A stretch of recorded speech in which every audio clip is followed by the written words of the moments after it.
Bye, babe. We're having a baby. We're about to embark on a journey of a lifetime. Now, this adventure is going to take us all over the world. We're going to hear stories and talk about ideas that you will never forget. You can think about us as your tour guides. We're here to point out some good stuff to stop and look at along the way. So Alpha is 12 sessions designed to engage us in a conversation about some of life's most important questions. We want to provoke you to think about what you believe and how you feel about certain faith issues. This isn't going to be a lecture where Ben and I do all the talking. Instead, during Alpha, you're going to get a chance to talk in small groups and ask questions as they come up. But before we go any further, I'm Ben, this is Jason, and we want to welcome you to Alpha.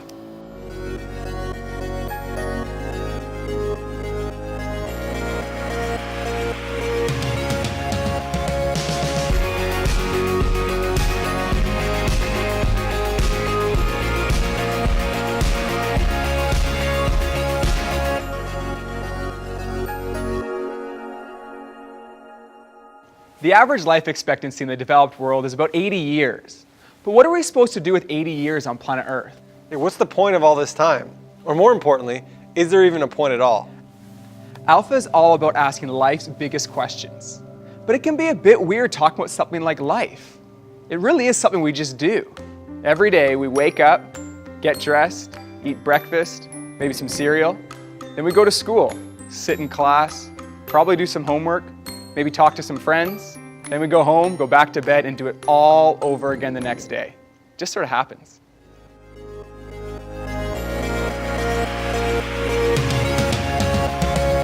I would get all of my friends, go back home and surf. Skydiving. If I'm gonna die, I might as well just do it. I'm going. I would fly to Dubai and go skydiving there. Maybe like Dubai or something, go on like the water park. I would go to space. I would love going to space. I would probably go to India. Go to Disneyland. I would go to the nearest amusement park and ride every single roller coaster. I would take a private jet and go to Cuba. I would jump off a plane, maybe land on an island. Swim with some sharks and some dolphins. Well, I play music, so I think primarily I would probably just play an unbelievable show. Honestly, I would take the rest of my savings and just buy a copious amount of ice cream and just spend the rest of the day with my family just stuffing my face. Spend all my money and go shopping, go to the spa and just do a bunch of fun things.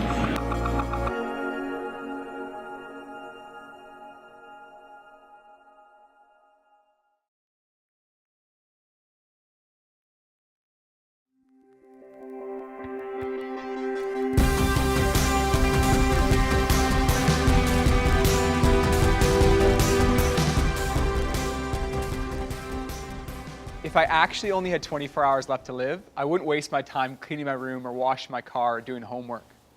But I think I'd find myself asking certain questions, important ones, about faith, love, and eternity. On Alpha, we're going to have some honest conversations about life and God. We're going to look at these things from a Christian perspective. Now, I know that even mentioning Christianity brings up a lot of mixed thoughts, and that's totally okay. Yeah, when I was in high school, I remember one of my friends told me that believing in God was the dumbest thing he'd ever heard. It was like I told him I believed in Santa Claus or the Easter Bunny. Or maybe you think Christianity is boring. I know I used to think that.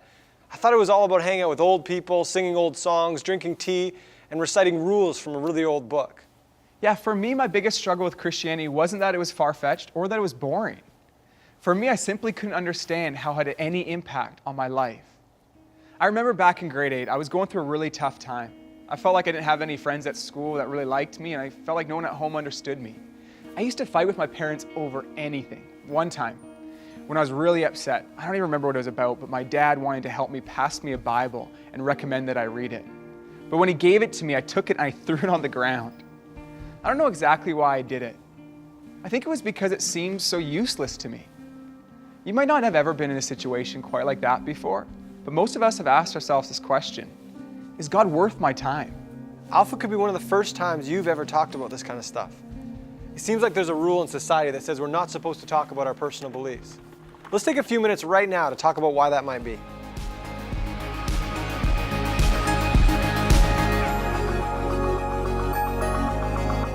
I think people dance around the subject because they don't want to offend anyone. Whenever people get into religious debates, they usually get so heated because it ties in so much to who you are. We say those things are highly individual, should not be discussed, and definitely should not be criticized. I feel like it's kind of awkward because they don't really know if they're going to get shut down or if they're going to be like insulted because of what they believe. They know they're wrong and they're scared of change. Because they don't really know what they're talking about, they're just going along with based off what they was raised off of. They're afraid of misinterpreting each other. When your views differ, it's kind of difficult to talk about it. Because it causes an argument. I kind of disagree with that. I think it's because we're too overly politically correct. Yeah, I think it's like the biggest thing. People don't want to like get on like each other's bad terms. I'm personally not religious at all, but I'm not really afraid to talk about that because it's what I believe. And I feel like everybody should do that.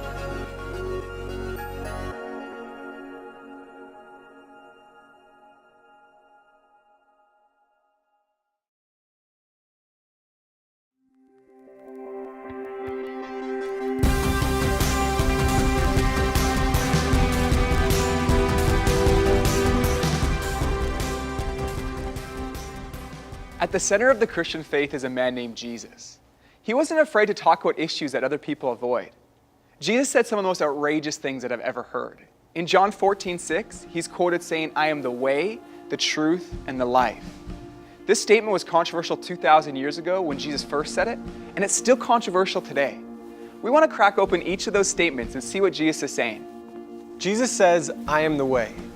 But what does that mean for someone to say, I am the way? What is he the way to? I know a man named David who has a really remarkable life. And hearing him talk about it really helps me understand this idea of Jesus being the way. When I was young, at the age of about 12, my mother had a major nervous breakdown and she was hospitalized for extended periods of time. My father also struggled with alcoholism. I had two brothers and we were basically left in many ways to raise ourselves. Going to bed at night at the age of about 12, my mother, she tried to kill herself. My father was out drinking. And I remember through my tears saying, God, if you're there, I hate you. I so hated God. I was so angry at God. I was so filled with bitterness and resentment. Those experiences marked me, and I decided the childhood that I had was not going to be my life. At the age of 18, I committed to the idea of becoming a millionaire by the age of 30. I was this ambitious, want to be a millionaire by the age of 30 kind of guy during the day, and at night I hung out with drug users and I scored dope and dealt dope and did whatever I had to do to keep that life going. The idea of being a millionaire had been achieved. I could go where I want, when I wanted. I had way more money than I ever hoped for, but I wasn't happy. And I realized that there's still a deep darkness inside of me, a void. I have epilepsy, and for some reason, I started having seizures more frequently. We have a lady who worked for us at that time in our home. Her name is Bonnie, and she was a very sweet lady, a Christian lady. Bonnie saw me after having a seizure one day, and she called my wife and she said that God had told her to come pray for me. And I said, well, I know it's not going to do any good, but I like Bonnie. So she prayed for us. And for some reason, I cried through that process. Didn't know why I was crying, but Bonnie left and we thanked her for coming over. So the next day, I saw a friend, a neighbor, who went to the same church Bonnie does. And I asked my friend, I said, hey, are you going to church tomorrow? And he says, yeah. I said, well, do you mind if I come with you? He says, sure. He was quite happy to bring me. So the next morning, we're standing in church together. And as the worship music begins, for some reason, I begin crying. And I don't know why I want to cry, but I'm crying and I can't control myself. And I'm doing everything in my power not to cry, but tears are running down my face. And in that moment, for the first time, his love for me was so real. The reality that he loved me was nothing short of completely and totally mind-blowing. You might have heard of a band called Queen before. They're famous for songs like We Will Rock You or Bohemian Rhapsody. Yeah, Crazy Little Thing Called Love, Another One Bites the Dust, right. Flash, yeah. Under Pressure, Don't Stop Me Now, yeah. We Are the Champions, yeah. Ben, Bicycle. Ben, we know you love to rock, Seven man. Seas of Rye. This guy loves Queen. Anyways, the lead singer... Can't Stop Loving You. The lead singer of a band, Queen, Freddie Mercury, is one of the biggest names in music. Even though he made millions of dollars and had millions of fans, those things didn't make him happy. In an interview shortly before his death, he admitted that he was lonely.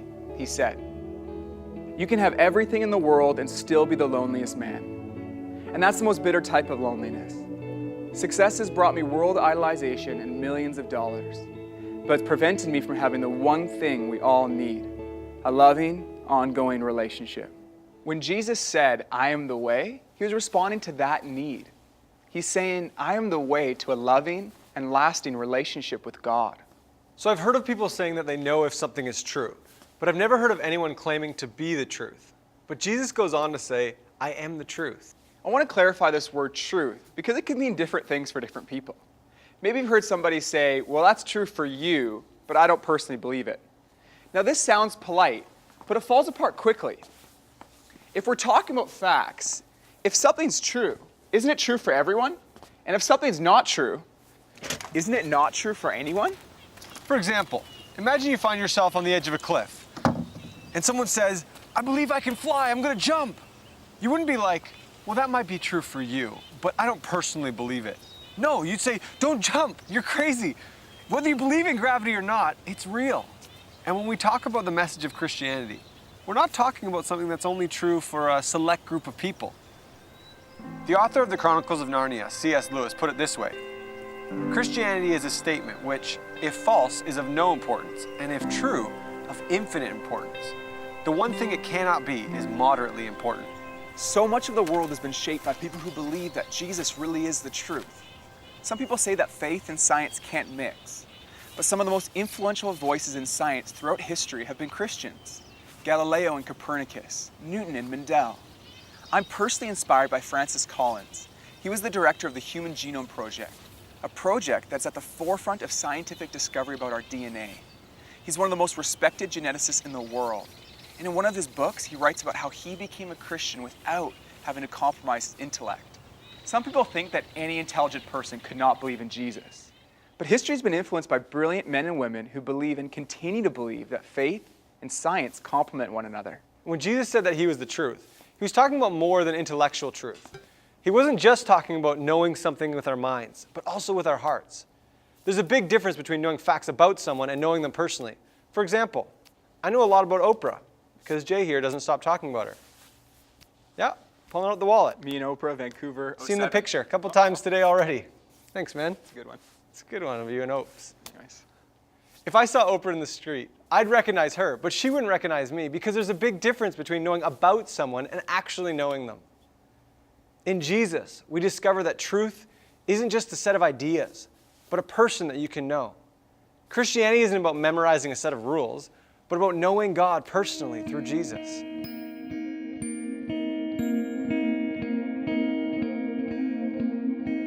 If I could ask God one thing, I'd probably just go with why. Why? Probably what's the meaning of life? Probably just the generic, what is the purpose of all of this? If he is real, why does he allow so much bad to happen in the world? Why are you so obsessed with being praised all the time? Why wouldn't you just show yourself to everyone? Why are so many people killing other people in your name? Is that what you really wanted? What were we really created for? Why did you make us so different from each other? What am I here for? I guess, like, what am I meant to do? Why are there so many frailties with the planet? I'd ask him, come on, tell me the truth. Is Earth really it? Is it the only life planet? Come on.